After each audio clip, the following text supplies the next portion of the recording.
This is a story about a man and his dog.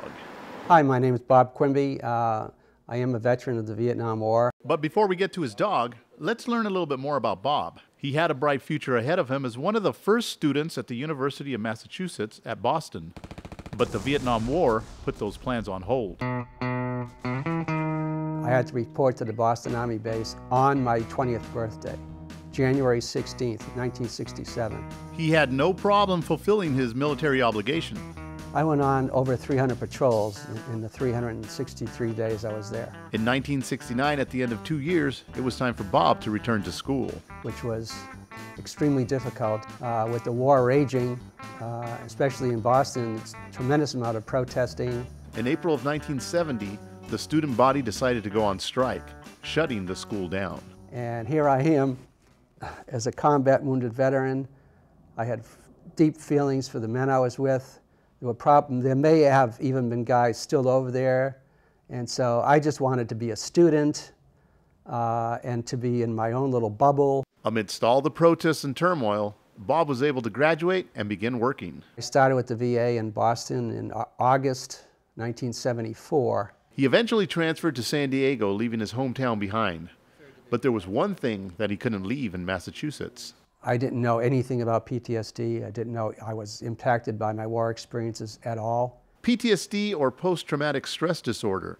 It occurs after you've seen a traumatic event that involves a threat of injury or death. And I remember my boss called me into her office. She said to me, "What kind of combat were you in? Heavy, medium, or light?"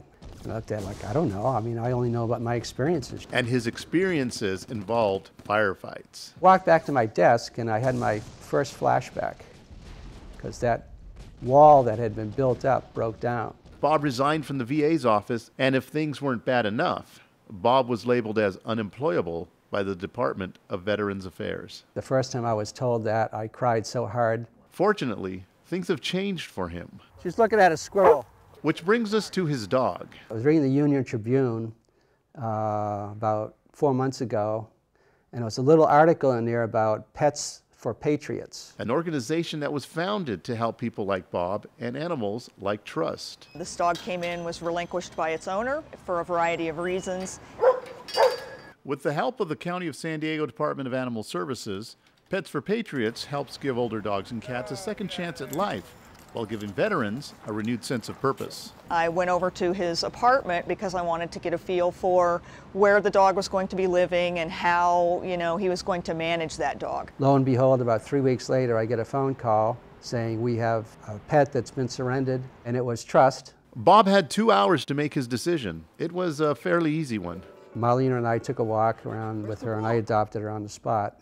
So they spayed her, she stayed overnight, put in a microchip for pet identification, all free of charge to me, which I'm very grateful for. Oh, she drops the ball too. Ready? We know from studies that dogs can really provide a level of comfort to people that other people can't.